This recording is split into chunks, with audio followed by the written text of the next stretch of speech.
Senhor, fale ao nosso coração através da Tua palavra, Senhor. E a Tua palavra seja suficiente a nós, Senhor Deus. Que não estejamos procurando ouvir a Sua voz em outro lugar que não aqui, Senhor Deus. Que não nesse local, na Tua palavra, palavra que será lida e exposta, que o Senhor possa falar ao nosso coração, Pai. Tem misericórdia, Senhor, da Tua igreja, tem misericórdia de nós. Tem misericórdia, Senhor Deus, tempos que temos passado, tempos difíceis, ó Senhor Deus. Sustenta a Tua igreja por amor do Teu povo, por amor do Teu nome, Senhor Deus. Guarda-nos debaixo do Teu cuidado, Senhor. Nos levando, Senhor Deus, em segurança, Pai. Segurança da nossa alma, que temos firme nas Tuas mãos para o reino eterno. Fica com o Teu povo e agora, Senhor, fala através da Tua palavra no nosso coração. Nos ensina, Senhor, porque nós estamos aqui para ouvir a Tua voz. E que o Senhor esteja tratando o nosso coração por meio dela. E que nenhuma palavra que seja dita, Senhor Deus, que provenha, Senhor Deus, da Tua vontade, expressa nas Sagradas Escrituras, ó Pai, que provenha de uma exposição fiel, Senhor, fique, Senhor Deus, seja deixada de lado, mas que tenha, Senhor Deus, a aplicação, Pai, e o propósito pré-determinados, ó Senhor Deus, para o crescimento e edificação da Tua igreja. É o que nós pedimos, ó Pai. Nos capacita, Senhor Deus, tanto para pregar o Evangelho, quanto para ouvirmos do Evangelho e aplicá-los em nossa vida. Tem misericórdia de nós, em nome de Jesus. Amém. Queridos, nós estamos começando a exposição de 1 Timóteo, então vamos abrir aí a primeira epístola de Paulo a Timóteo, seu capítulo 1. Os versos de 3 a 7. Hoje nós vamos desenvolver os versos 3 e 4, se assim o Senhor permitir.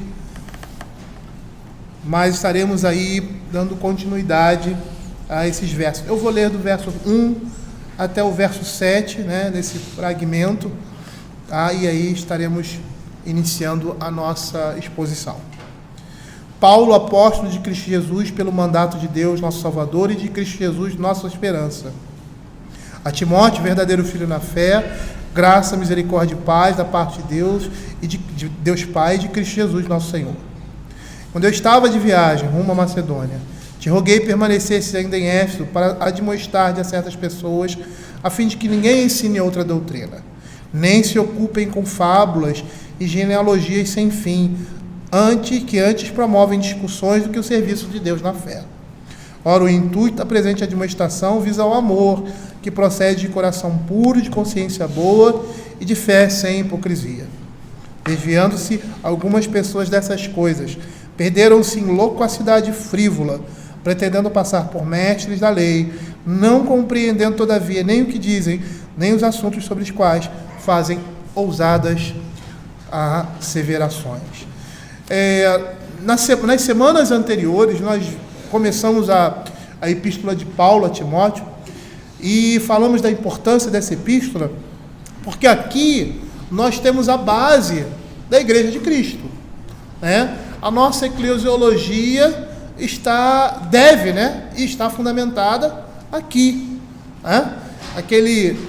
Lá no capítulo 3, verso 14 e 15, eu disse que, no meu entender, aquilo ali é o resumo de toda a epístola, quando Paulo diz que ele deveria pregar sobre essas coisas, ensinar sobre essas coisas, porque a igreja deveria estar ciente de como se deve proceder na casa de Deus, que é a coluna e baluarte da verdade. Então aqui nós temos, nessas duas epístolas, em especial aqui a primeira epístola que nós estamos trabalhando, nós vamos trabalhar a segunda depois, a maneira como a igreja deve agir, o modo operante da igreja. Então nós vimos isso na apresentação inicial, quando também falamos sobre essa introdução e demos ênfase ao que significava o apostolado, que era o apostolado de Paulo, porque ele fala aqui nesse contexto, e o que isso significa, e percebemos que hoje não existem mais apóstolos. Esse foi um dom dado à igreja, um momento da formação da igreja no Novo Testamento, trazendo a palavra de Deus, e que esse ministério foi substituído pelos ministérios pastorais, o ministério de ensino, né? Mestres na igreja. Tá? E agora o apóstolo Paulo, aqui nos versos 3 e 4, ele vai iniciar a sua carta apresentando ali, né, os motivos e os objetivos que essa carta foi escrita. Como nós vimos na introdução dessa primeira epístola, esse primeiro capítulo ele vai girar em torno do combate ao erro contra discussões sem utilidade, não favorecendo em nada a edificação da igreja. E aí nós podemos inferir que tais pessoas, esses aqui que estão sendo indicados, eram judeus que movidos de um zelo, de um tipo de zelo pela lei, da lei, esse zelo que Paulo fala lá em Romanos, não com entendimento, não estavam se preocupando com a edificação da igreja. Calvino faz um comentário a respeito desse primeiro capítulo, em especial desse trecho aqui. Ele diz assim: é uma intolerável profanação da lei de Deus deixar de extrair dela aqueles elementos que são proveitosos à edificação e fazer mero uso dela como matéria para conversa fiada e analisá-la com o intuito de sobrecarregar a igreja com discursos vazios e de conteúdo. Quando Paulo ele fala lá em Romanos capítulo 10, verso 2, que diz que os judeus agiram assim, rejeitaram o evangelho, porque eles não tinham entendimento. Ele quer dizer que eles não tinham conhecimento preciso e correto a respeito daquilo que eles estavam falando. E é isso que acontece aqui, a mesma situação. Eles não tinham o conhecimento correto e preciso daquilo que eles defendiam ou atacavam com tanta veemência. Eles estavam cegos e ignorantes quanto a esse evangelho. E é o que você vê no verso 7 desse capítulo: pretendendo passar por mestres da lei, não compreendendo todavia nem o que dizem, nem os assuntos sobre os quais fazem ousadas asseverações. O texto aqui ele não mostra isso, mas com certeza o contexto em que eles estavam vivendo era um contexto revelacional. Era um contexto revelacional. A gente vê essa luta de Paulo ali em Gálatas. Paulo está trazendo o evangelho da graça, ele está trazendo aquilo que foi pregado no Velho Testamento, e agora ele está fazendo essa transposição e mostrando como essas coisas continuam. Aquilo que deveria ser abandonado e aquilo que deveria continuar. Eles tinham essa autoridade, porque essa autoridade lhes foi conferida por Deus, e eles recebiam isso da parte do Senhor. E muitos ali estavam falando: Paulo está falando besteira, não é assim, a circuncisão tem que entrar, e tal, aquela coisa toda. Eles estavam falando coisas que eles desconheciam.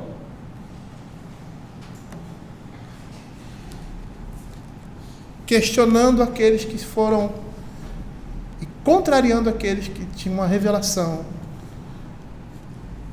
direta do Senhor, como os apóstolos e profetas. E é interessante porque isso não só acontece no contexto revelacional, né? Muitas pessoas aí tirando conclusões apressadas, sem entender muito das coisas, e aí começam a falar como se fossem doutores. Isso em assuntos seculares. Isso acontece em assuntos seculares, quanto mais coisas relacionadas à revelação. Quantos aí fazem ousadas afirmações, como se fossem mestres do saber, sem saber o que estão dizendo, sem conhecer com profundidade o assunto.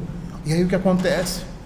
Geram divisões, confusão na mente das pessoas, e a partir daí criam-se novas seitas, religiões que são fundadas exclusivamente nesses pontos. E, em geral, o que acontece? O distanciamento completo da sã doutrina e, consequentemente, a apostasia. Paulo, lá no capítulo 4 de 1 Timóteo, ele vai dizer que a apostasia vem por meio de ensinos enganadores e de comportamentos ascetas, ou seja, rígidos. Você tem que usar determinada roupa, você tem que andar assim, você tem que se vestir dessa forma, você tem que fazer isso, fazer aquilo outro. E essas coisas é que vão gerar esses ensinos enganadores, falsas religiões e, consequentemente, a apostasia. E é isso que Paulo está admoestando aqui.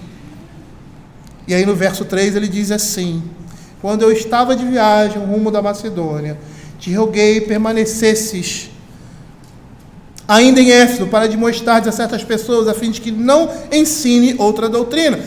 Nós nesse verso já estamos vendo aqui a finalidade do pedido de Paulo para a permanência de Timóteo em Éfeso.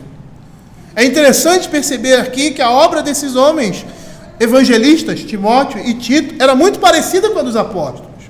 Eles tinham de, juntamente com os apóstolos, plantar igrejas, eles auxiliares dos apóstolos, e regar as que foram plantadas. E é interessante que aqui em Timóteo nós estamos vendo essa transição do ministério apostólico para o ministério pastoral. As igrejas estavam sendo formadas, e o que Paulo fazia? Eleição de presbíteros, pastores que iriam cuidar da igreja, e que a igreja agora seria dirigida pela palavra de Deus por meio desses homens. Esses homens seriam aqueles que iriam expor a palavra, pegar a palavra, estudar a palavra e expor a palavra à igreja. E Timóteo tinha essa tarefa, cuidar para que a igreja e ministros e futuros ministros permanecessem, estivessem fundamentados na sã doutrina. E aqui, nesse verso, nós vemos, em especial, o objetivo da sua permanência ali: corrigir o que estava errado. E a Escritura diz assim: te roguei para que permanecessem em Éfeso, para admoestarem as certas pessoas, a fim de que não ensinassem outra doutrina. Fica claro aqui qual era o problema inicial de Timóteo, o que ele teria que resolver inicialmente. Alguns se achavam doutores da lei, mas que na realidade não passavam de mestres de novidades, que estavam ensinando algo diferente, ou seja, uma doutrina diferente. Isso nos faz lembrar o que eu acabei de citar aqui, Gálatas capítulos 1, versos 6 e 7, quando Paulo tem a necessidade de admoestar aquela igreja de uma forma tão severa, porque eles estavam se distanciando do Evangelho, escutando aqueles que se diziam doutores da lei, mas que não estavam entendendo nada daquilo que estava sendo trazido, da revelação que estava sendo trazida por meio dos apóstolos e profetas. E aí Paulo diz assim: admira-me que estáis passando tão depressa naquele que vos chamou na graça de Cristo para outro evangelho, o qual não é outro, senão que há alguns que vos perturbam e querem perverter o evangelho. E é interessante aqui que eles estavam trazendo algo novo, mas algo já conhecido. Novo por quê? Porque o que estava sendo ensinado era Cristo e somente Cristo. E aí eles estavam trazendo um ensino novo, ou seja, não, vocês precisam sim crer em Cristo, mas precisam se circuncidar. E é antigo porque está relacionado a alguma coisa da igreja. E geralmente é assim. Esse novo, ele sempre se segura e distorce alguma coisa antiga. É interessante o termo que é usado aqui no grego, ensinar. O termo aqui usado é heterodidaskalem, que pode ser traduzido no sentido de ensinar de modo diferente, fazendo uso de um novo método, ou ensinar uma nova doutrina diferente daquela ensinada anteriormente. E é interessante o que Calvino vai falar sobre isso. Calvino, quando comenta esse texto, ele prefere a primeira opção, ou seja, ensinar de modo diferente. Ele prefere entender dessa forma, que não segue aí a tradução original de Erasmo, como nós temos aqui na nossa Bíblia. Ele prefere a ideia de ensinar de uma forma diferente. Esse ensinar aqui seria ensinar de uma forma diferente. Por que Calvino entende dessa forma? E textualmente ele tem essa possibilidade desse entendimento. Porque o seu significado seria mais amplo e que não se aplicaria somente aos mestres, mas se aplicaria a todos, Pois Paulo estaria dizendo a Timóteo que ele não deveria permitir a introdução de novos métodos de ensino que fossem incompatíveis com o método legítimo e genuíno que ele havia comunicado à igreja. E, consequentemente, estaria implícita a ideia de ensinar uma outra doutrina. Calvino, justificando essa sua interpretação, ele diz assim: como a verdade de Deus é única, assim não há senão um método de ensiná-la, a qual se acha livre de falsa pretensão e que degusta mais saborosamente a majestade do Espírito que as admoestações externas de eloquência humana. Se alguém se aparta disso, ele deforma e vicia a própria doutrina, e assim ensinar de maneira diferente aponta para a forma. O que Calvino está argumentando aqui é o que Paulo diz lá em 1 Coríntios, no capítulo 2, versos de 1 a 4. Quando ele diz assim: eu, irmãos, quando fui ter convosco, anunciando-vos o testemunho de Deus, não o fiz com ostentação de linguagem ou de sabedoria, porque decidi nada saber entre vós, senão a Jesus Cristo, a este crucificado. E foi em fraqueza, temor e grande tremor que eu estive entre vós. A minha palavra e a minha pregação não consistiram em linguagem persuasiva de sabedoria, mas em demonstração de espírito de poder, para que a vossa fé não se apoiasse em sabedoria humana, e sim no poder de Deus. Na época do apóstolo Paulo, haviam escolas de retórica, e nesses ambientes se ensinavam técnicas de convencimento por meio de artifícios retóricos, levando as pessoas a serem convencidas, não pelas verdades em si, mas por meio de técnicas que iriam persuadir as pessoas que estavam ouvindo e estavam debatendo, ou seja, estavam tentando influenciar outros sobre determinados assuntos. E Paulo está dizendo isso claramente. A minha única preocupação quando eu cheguei aqui nessa igreja era pregar o Evangelho. E de forma simples. Para que o poder de Deus se apoiasse não na sabedoria humana, mas sabedoria divina. Percebam o que Paulo fala, ainda em 1 Coríntios, relacionado com isso, lá nos versos 18 a 25. Olha o que ele diz. Certamente, 1 Coríntios 1, 18 a 25. Certamente a palavra da cruz é loucura para os que se perdem, mas para nós que somos salvos, poder de Deus. Pois está escrito: destruirei a sabedoria dos sábios e aniquilarei a inteligência dos instruídos. Onde está o sábio? Onde está o escriba? Onde está o inquiridor deste século? Porventura não tornou Deus louco a sabedoria do mundo? Visto como na sabedoria de Deus o mundo não conheceu, por sua própria sabedoria aprove a Deus salvar os que creem pela loucura da pregação. Porque tanto os judeus pedem sinais, como os gregos buscam sabedoria, mas nós pregamos a Cristo crucificado, escândalo para os judeus, loucura para os gentios, mas para os que foram chamados, tanto judeus como gregos, pregamos a Cristo, poder de Deus, sabedoria de Deus, porque a loucura de Deus é mais sábia do que os homens, e a fraqueza de Deus é mais forte do que os homens. Percebam aqui a preocupação de Paulo em pregar o Evangelho, pura e simplesmente. Vocês se lembram do que eu havia falado no início, lá em 1 Timóteo, no início da epístola, quando eu havia citado o texto que citamos agora, de 1 Timóteo capítulo 3, versos 14 e 15, que diz assim: escrevo estas coisas, esperando em ver-te em breve, para se eu tardar, fique ciente como se deve proceder na casa de Deus, que é a igreja do Deus vivo, coluna e baluarte da verdade. Paulo está falando do ensino da igreja, como ele deve ser trazido. Calvino afirma que um método indevido vicia e deforma a própria doutrina.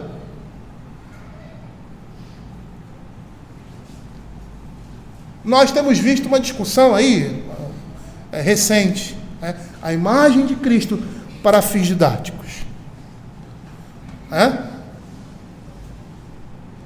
Apesar, e eu vou falar isso mais adiante, Paulo está falando aqui de como se ensina no culto. Nós estamos fora do culto, estamos ali na escola dominical ou no ensino mais informal, mas mesmo assim nós temos que ter cuidado com os métodos que nós usamos. Por quê? Porque eles podem distorcer a doutrina. E o uso da imagem de Cristo com fins didáticos faz isso. Por mais que essa não seja a intenção. Mas é isso que faz. Perverte, quebra o mandamento do Senhor, que diz que nós não podemos fazer imagem nenhuma da divindade. Podemos fazer a imagem de Pedro lá, supostamente, porque a gente não sabe como ele é, né? Podemos fazer a imagem de Paulo lá, nas historinhas e tal, mas não de Cristo. Não de Cristo. Porque perverte o ensino. Uma vez eu já falei aqui para vocês a dificuldade, muitas vezes, que eu tinha de orar, fechar os meus olhos. Os judeus não fechavam os olhos, viu, quando oravam. Fechar os olhos, falar com o Senhor Jesus, e a primeira imagem que vem na minha mente é o quê? Esse Jesus da televisão. E por que isso? Porque é algo que a gente vê constantemente. Então, muitas vezes, involuntariamente, essa imagem que vem na nossa mente. E é errado. Porque quando Deus se revelou, não havia imagem nenhuma. E ele fala isso em Deuteronômio. Não havia imagem, eles só ouviram a voz. E isso não é à toa. Porque Deus não quer ser reconhecido por meio de imagem, mas sim por meio da sua voz, que é a sua palavra. A Escritura fala de forma clara que a maneira de Deus agir por meio de sua palavra é por meio da pregação do Evangelho. Não existe outro meio na igreja de Cristo, no momento do culto público, que se deve trazer a palavra de Deus, senão pela pregação. Essa é a maneira como Deus estabeleceu. Abram aí Romanos capítulo 10, versos 16 e 17. Olha o que a palavra de Deus diz.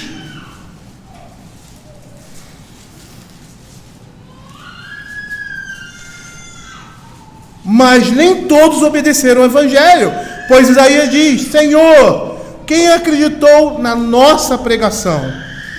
Pregação aqui significa instrução oral. E assim a fé vem pela pregação, e esse é o sentido, instrução oral.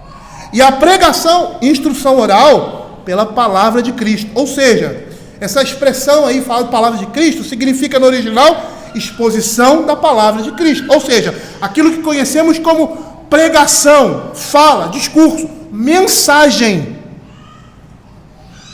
E como nós temos visto muitas igrejas mudando esse método de exposição da palavra, a mensagem, por filmes, teatro, técnicas terapêuticas, testemunhos, cânticos corais, cantar e muitas outras coisas mais. E como essas mesmas igrejas, conforme observado por João Calvino no século XVII, século XVI, deformam e viciam a doutrina por causa disso. Não é à toa. Não é à toa que isso acontece. E aí nós vamos ver que o método transforma o ensino que está sendo trazido por esse método. E isso ocorre até na educação formal. Por quê? Porque por trás de todo método existe um pressuposto, uma suposição para a sua utilização. Eu estou dizendo que no ambiente de culto, o único método viável e correto para se trazer o Evangelho é por meio da instrução oral, ou seja, por meio da pregação, que é a exposição da palavra de Cristo. Eu, quando fiz metodologia, eu fiz 500 vezes essa disciplina. Eu fiz algumas faculdades, e todas elas no início você faz metodologia da pesquisa, metodologia do ensino. E no início foi difícil para mim entender o que é um método. Hoje, para mim, isso está muito fácil entender. O que é um método? Quero explicar aqui. Metodologia significa o estudo do método. O que é um método? Eu quero ir para para uma outra cidade. Aí eu tenho 3 possibilidades. Eu vou a pé, eu vou de ônibus ou eu vou de carro. O meu objetivo é chegar lá. Qual o método, o instrumento que eu vou usar para chegar lá? Aí eu vou pensar, se eu for a pé, é muito longe, eu vou me cansar. Aí vai depender do meu objetivo. Se eu quero me exercitar, se eu não tenho pressa de chegar lá, se essa caminhada, o lugar onde eu vou caminhar é bom para caminhar, tudo bem. Se eu tenho pressa, eu posso ir de carro ou de ônibus. Se a estrada é ruim, o custo é muito alto, eu prefiro ir de ônibus, não ir de carro. Então, esse ônibus é o veículo, ou seja, ele é um método. Eu vou usar um método e esse método vai estar extremamente relacionado com o quê? Com o meu objetivo. É por isso que muitas vezes o uso de determinado método destrói, corrompe a doutrina, porque aquele método não é um método apropriado para se utilizar aquele instrumento. O instrumento é a palavra de Deus, então eu tenho um método. Qual é o método que eu vou usar para pregar a palavra de Deus? A exposição da palavra do Senhor, a pregação. Esse é o método apropriado, estabelecido por Deus. Eu posso dar um outro exemplo também de método, que é o instrumento, aquilo que nós vamos usar para alcançar um objetivo. Eu quero tocar uma música. Então eu vou escolher determinada música. Existem determinados instrumentos, correto? Existem instrumentos que são assim, coringa, você pode usar em todo ambiente, ou em todo qualquer tipo de música. Mas, por exemplo, pense, eu quero tocar um rock metálico. Quem sabe o que é isso? Aquele rock bravo. Eu nunca vou usar uma cuíca. Eu nunca vi um grupo de rock tocando com cuíca. Uma bossa nova com um bumbo de carnaval. Até dá. Um pandeiro com música clássica, você até vê, Mas percebam que, dependendo da música, o método, ou seja, o instrumento que eu vou usar, vai ser um instrumento apropriado para aquela música. Senão a coisa não vai sair. A mesma coisa com o ensino da palavra de Deus. E muitas vezes o método usado vai corromper esse ensino, porque o pressuposto que está por trás da utilização do método não é o mesmo, não tem o mesmo objetivo, não tem o mesmo caráter da pregação da palavra. Mas se nós considerarmos que o que Paulo está falando aqui como uma segunda possibilidade de interpretação, que o texto também nos dá, se referindo a ensinar algo diferente, então a referência vai se concentrar na substância do próprio ensino. E é bom ressaltar que essa expressão usada não significa somente o ensino que está em franco conflito com a sã doutrina do Evangelho, mas também a tudo que pode corromper a pureza do Evangelho por meio de invenções novas que vêm de fora ou que a obscurece por meio de especulações irreverentes. E aí, de certa forma, engloba também a primeira, a possibilidade de interpretação dessa expressão, que se concentra no método. E isso me faz lembrar de um autor chamado Rick Warren, que introduziu, por meio do seu nefasto livro, Igreja com Propósitos, técnicas gerenciais e de marketing de produtos nas estratégias de evangelização e administração eclesiástica. Eu não sei se vocês já ouviram falar ou já ouviram citar esse livro. É antigo. E aí, mais uma vez, a gente se volta para o que Calvino nos diz, que a forma, ou seja, o método vai interferir no conteúdo. Por quê? Porque há um pressuposto metodológico que vai apontar para como se percebe, no caso, a doutrina ou a verdade, a partir do método usado. No que eu citei agora, acima desse livro, do Rick Warren, por que ele usa esse método? Porque ele considera o Evangelho como um produto. E ele fala isso no seu livro. Um produto a ser comercializado. Por isso ele se utiliza desse método gerencial para a administração da igreja. E com isso ele corrompe a sã doutrina. E se você for ver por aí, muitos métodos de evangelização de igrejas evangélicas tradicionais tem corrompido a doutrina do Evangelho. Olha o que Matthew Henry fala a respeito disso. Ele diz assim: a tarefa dele era cuidar para firmar os ministros e o povo daquela igreja. Timóteo adverte-os para que não ensinem outra doutrina além da que receberam, e nada acrescentem à doutrina cristã, com o pretexto de melhorá-la ou de corrigir os defeitos dela. Não permita que a alterem, mas sejam fiéis a ela, da forma como foi entregue a eles. Aí ele diz assim: observe, os ministros não devem ser apenas exortados a pregar a verdadeira doutrina do Evangelho, mas também a não pregar nenhuma outra doutrina. Ele não somente precisava cuidar para não pregar uma outra doutrina, mas ele deve exortar os outros para que não acrescentem coisa alguma ao Evangelho, ou tirem algum detalhe dele, mas que o preguem de maneira pura e incorrupta. E o William Hendrick, indo nessa mesma linha, ele diz assim: certas pessoas vivem sempre ansiosas para dar boas-vindas a tudo que é novo ou diferente, como os atenienses de outrora, que de nenhuma outra coisa cuidavam, senão em dizer e ouvir algo novo. Deleitavam-se em medir sua força, e muitas das nossas discussões e debates são medições de força, contra tudo aquilo que considerava antigo ou fora de moda. Às vezes ainda encontramos essa tendência nas universidades e seminários, onde algumas mentes imaturas que apenas iniciaram um estudo sistemático do antigo e já estabelecido proclamam estridentemente o novo, acerca do que nada sabem. Geralmente o que eles consideram novo é heresia antiga, vestida de trajes novos. E ele continua advertindo, dizendo: é preciso estar alerta diante de toda nova descoberta que sirva para progresso do conhecimento. E o anseio por preservar tudo o que há de bom e antigo. Os seguidores do erro em Éfeso careciam do senso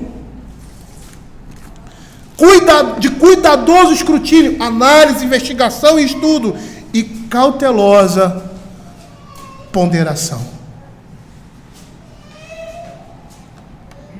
Percebam como essas coisas são preocupantes e podem causar um grande problema para a igreja e para os membros nelas envolvidos. Não é só pregar o erro, mas é como nós vamos pregar. Que instrumento nós vamos usar? E essa cautela deve ser até mesmo em situações em que não estamos em culto. Porque, apesar de não haver a mesma rigidez como num culto, os princípios ainda permanecem. Os princípios permanecem. Se esses princípios não permanecerem, nós vamos fazer o que muitos estão fazendo. Vamos colocar aí a imagem de Cristo para ensinar didaticamente os nossos filhos. Daqui a pouco eles estarão orando, colocando ali as revistinhas, tá? E orando ao Cristo que foi desenhado ali. É o próximo passo. Ou nas suas orações eles lembrarem daquela imagem. Olha que coisa difícil. Olha a diferença você desenhar Pedro, Paulo. Esse aqui é Pedro e Paulo, que não é, né? Olha, esse aqui é Pedro e Paulo. Olha, esse aqui é Cristo. Olha Cristo aqui. Complicado.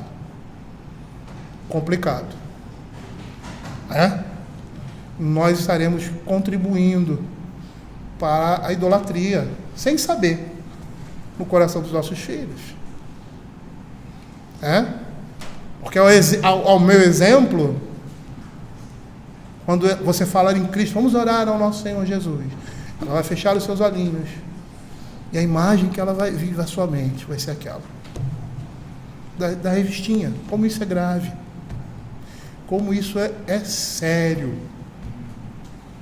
e parece inofensivo, mas não é. A gente esquece que a gente está lutando contra as trevas, e o inimigo é extremamente ardiloso,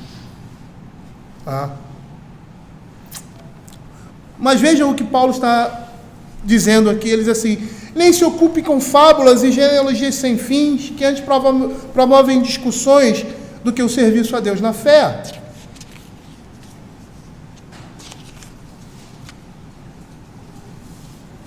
E é interessante porque a palavra que foi traduzida por ocupem, a ideia é devotar o pensamento.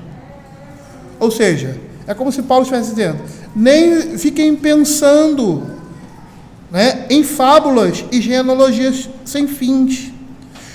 Paulo aqui, com isso, ele não só adverte a desistir de ensinar o erro, mas também de pensar de forma distorcida.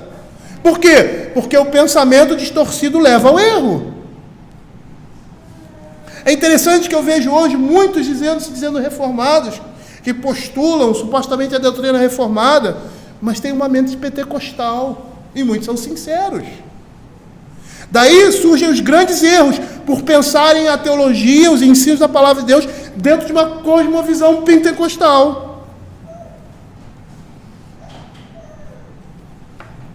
E quando Paulo está falando em fábulas e genealogias, ele está se referindo aqui no caso a interpretações alegóricas e lendárias do Antigo Testamento, centralizando-se nas árvores genealógicas dos patriarcas. E essas eram alegorias e lendas que foram colocadas em forma escritas, conhecidas no mundo antigo como Haggadah rabínica, reescrevendo a escritura de forma imaginativa, imaginária. E Paulo não estava satisfeito com o modo, os mestres do erro estavam tratando o Antigo Testamento, que no conceito dele só levava a especulações vãs. E eu poderia dar um exemplo bastante prático dessa realidade. Porque nós vamos ver que essa realidade que Paulo está falando ali é uma realidade particular, mas que tem a sua contraparte em comportamentos de hoje modernos. E em comportamentos que não necessariamente apontam para o mesmo comportamento, mas que são consequentes disso. Eu não sei se vocês lembram daquele livro do Caio Fábio, no tempo que ele ainda era pastor presbiteriano, chamado de Nefilins. É o exemplo disso aqui. O que era esse livro? Esse livro ali relatava a passagem de Gênesis. Ele escreve um livro desse tamanho sobre isso. O mito de anjos, seres espirituais, coabitarem com mulheres, gerando filhos formidáveis. Naquela época eles pensavam assim. Lá em Gênesis capítulo 1, verso 1 e 2 e 4, ele diz assim: como se foram multiplicando os homens na terra, eles nasceram filhas, vendo os filhos de Deus, que as filhas dos homens eram formosas, tomaram para si mulheres, entre todas mais lhe agradavam. Ou seja, os filhos de Deus e os filhos dos homens aí, são o quê? A linhagem da mulher e a linhagem da serpente. Ora, naquele tempo havia gigantes na terra, e também depois, quando os filhos de Deus possuíram as filhas dos homens, as quais lhe deram filhos. Aqui é a primeira indicação do casamento misto, né? Estes foram valentes varões de renomes na antiguidade. O que nós estamos vendo aqui, nesse livro do Caio Fábio na época, falando dessa realidade, que realmente foi isso que aconteceu. É uma reedição da mitologia grega, em que os deuses coabitavam com as mulheres mortais e produziam semideuses. Isso é muita perda de tempo. Ele escreve um livro. É a mesma coisa que estava acontecendo ali, no Velho Testamento, nos tempos do apóstolo Paulo. Calvino dá a sua opinião quanto a isso. Ele diz assim: em minha opinião, o apóstolo quer dizer por fábulas não tanto as falsidades criadas pela imaginação, mas principalmente aqueles contos fúteis e levianos que não têm em si nada de sólido. E ele continua: Paulo inclui entre as fábulas as controvérsias sobre genealogias, não porque tudo que se pode dizer sobre elas seja fictício, mas porque é tolice e perda de tempo. Eu já ouvi boatos de discussões acadêmicas em seminários sobre a existência do casamento e a geração de filhos no novo céu e na nova terra. Aí você vai me perguntar assim: pastor, será que isso é possível? Eu não sei. O que a Bíblia diz contraria isso. Mas eu não vou ficar perdendo o meu tempo, elucubrando e tal, e porque casamento é bom e depois as coisas serão perfeitas, então aquela vai ter sim, vai continuar. Perda de tempo.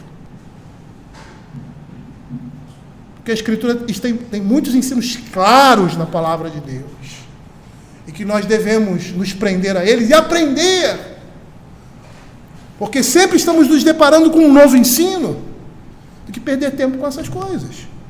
Eu poderia citar outras mais, em que a palavra de Deus não fala e ficam se gerando especulações com relação a isso. Isso é pecado. É curiosidade pecaminosa. Olha o que William Hendricks fala em seu comentário. Em nossos dias, o mesmo erro se mostra em forma muito diversa.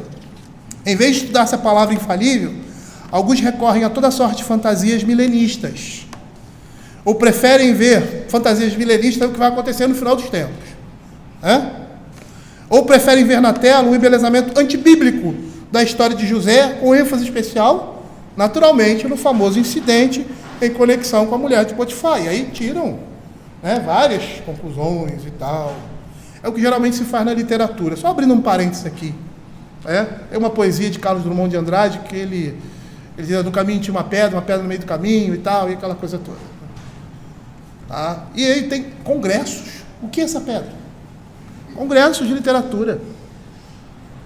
Bom, a literatura, quem trabalha na área de literatura, que é a minha área, trabalha com esse tipo de coisa. É legal, interessante.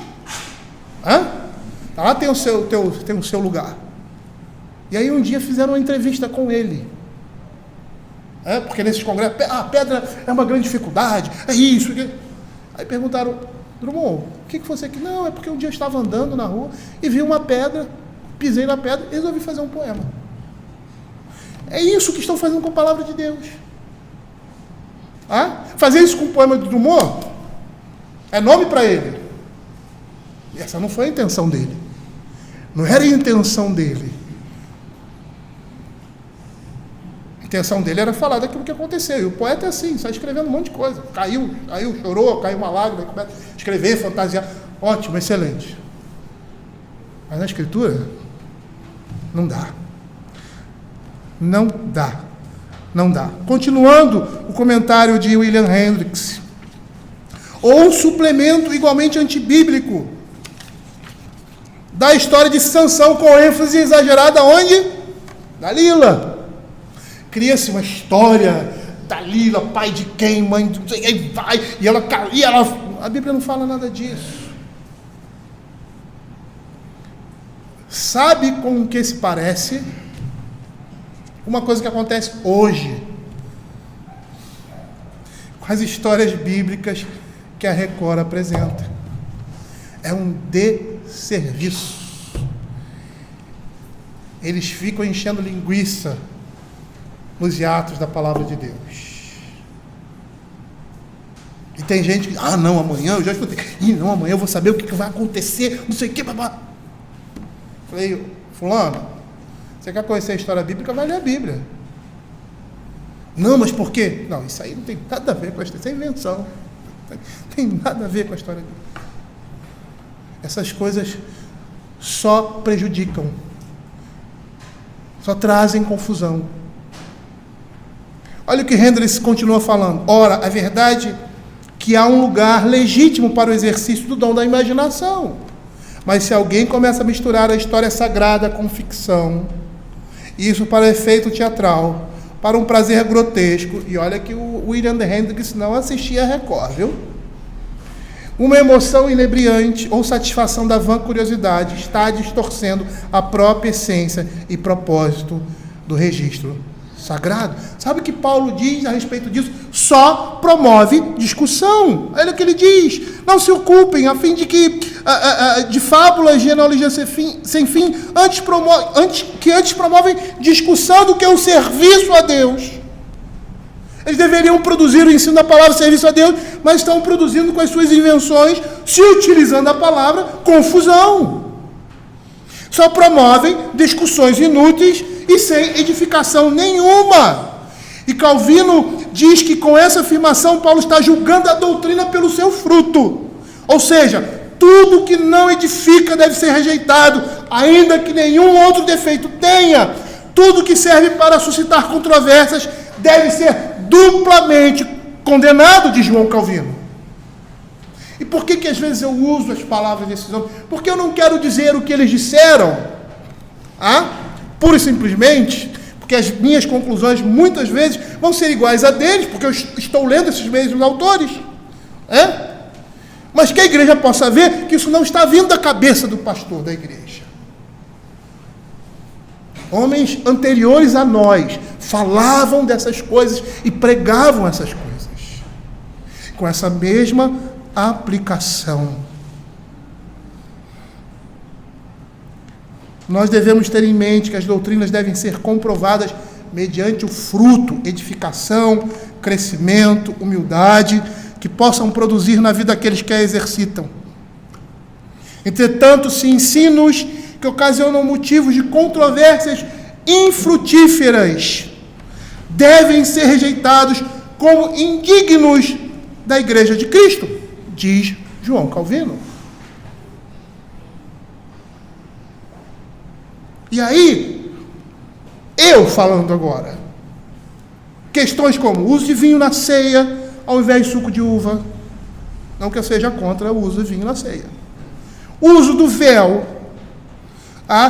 Tem gente que diz que o homem tem barba para demonstrar masculinidade, salmodia exclusiva, continuidade da lei civil dada a Israel, deve ser aplicada hoje, e muitas outras coisas mais. E por mais que algumas coisas dessas possam ter um lugar na igreja, quando servem como instrumento de medição de fidelidade a Deus, tornam-se infrutíferas, porque promovem só divisões e não o serviço na fé, como Paulo menciona nesse verso.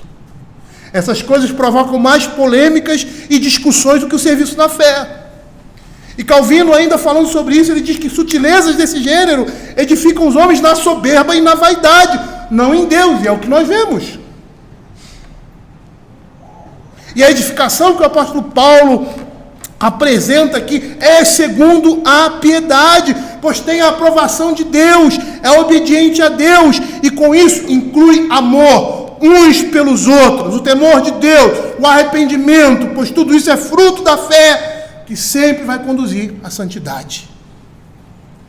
E nesse entendimento, nessa perspectiva, nós podemos até falar de elementos que são doutrinários e essenciais à fé, e que não devem ser usados como elemento de pura e simplesmente disputa doutrinária. E eu gostaria de citar aqui a oposição que existe entre calvinismo e arminianismo. E é claro, é notório que nós reconhecemos que o arminianismo é uma doutrina que labora em grande erro. E que nas nossas igrejas, nós ensinamos ali as doutrinas da fé cristã, conhecida como os 5 pontos do calvinismo, que são completamente opostos ao que os arminianos falam, apesar de haverem até convergências. Esses 5 pontos do calvinismo, que nós chamamos, é algo básico e vai expor a falácia desses argumentos arminianos. Entretanto, queridos, nós não temos que ir por aí batendo em irmãos que erroneamente creem nessa doutrina, nem suscitarmos assuntos dessa natureza como algo que os confronte frontalmente. É lógico que, quando pregarmos o evangelho bíblico, essas coisas estarão em evidência, mas não com o objetivo de um ataque, de uma disputa doutrinária. Nós não devemos dialogar com ninguém sobre a fé com uma perspectiva de um debate contrapondo ideias e ensino pura e simplesmente, não. O nosso intuito é falar do evangelho, é suscitar, por vezes, pontos conflitantes entre a cristandade, porque nós estamos falando do evangelho, e que a verdade do evangelho simplesmente seja conhecida. E se nós percebermos nesse ambiente com quem nós estamos conversando, que essa pessoa não está disposta a ouvir ou considerar o que nós estamos falando com o coração, por mais que você não concorde e perceba que ela está no erro, nós devemos nos calar. Porque o objetivo não deve ser outro, senão a edificação dos nossos irmãos. E eu com isso não estou dizendo, queridos, que a discussão ou debate não tem o seu lugar. Eles têm sim, quando precisamos defender a fé. Mas se essa defesa não puder gerar edificação, ou seja, estivermos nós inflamados em nossas posições, permitindo que a nossa carne se manifeste. É melhor nós pararmos por aí e não servirmos de tropeço e escândalo. E orarmos para que Deus nos dê oportunidade de expor a verdade. Porque tudo aquilo que não traz edificação vai trazer destruição. E Satanás, ele é mestre em perverter o erro. Ou seja, em perverter aquilo que é justo, aquilo que é certo, aquilo que é correto. E nós, ao invés de estarmos trazendo a pessoa ao conhecimento da verdade, nós estaremos distanciando-a cada vez mais dessa verdade. E assim não estaremos cumprindo o propósito de Deus, mas estaremos sendo guiados, ou enganados, melhor dizendo, pelo inimigo. E ele vai estar fazendo a festa, por causa da nossa falta de sabedoria, de comedimento, de prudência, principalmente, de entender qual é o propósito de Deus na vida da sua igreja. Nos versos subsequentes, o apóstolo Paulo vai falar do objetivo dessa admoestação. Olha, ele diz: ora, o intuito da presente admoestação visa o amor, que procede de um coração puro, de consciência boa e de fé sem hipocrisia, e de sua preocupação com as consequências desse comportamento, desviando-se algumas pessoas dessas coisas, citadas no verso 5. Perderam-se em loquacidade frívola, pretendendo passar por mestres da lei, não compreendendo todavia nem o que dizem, nem os assuntos sobre os quais fazem ousadas asseverações. Paulo vai estar instruindo e mostrando as consequências desse tipo de comportamento, que vai gerar apostasia. E que possamos aprender um pouco que foi dito aqui, que o Senhor esteja nos dando sabedoria em situações como essa, para sermos instrumentos da mão de Deus, tá? E cumprirmos a obra do Senhor na vida da sua igreja, sermos instrumentos de Deus para isso, tá? E não estarmos, melhor dizendo, atrapalhando, ao invés de contribuir para o avanço do Evangelho. Vamos orar, vamos abaixar as nossas cabeças, fechar os nossos olhos. Vamos orar ao Senhor nesse momento. Senhor, queremos te agradecer, ó Pai, pela tua palavra, e queremos te pedir, Senhor Deus,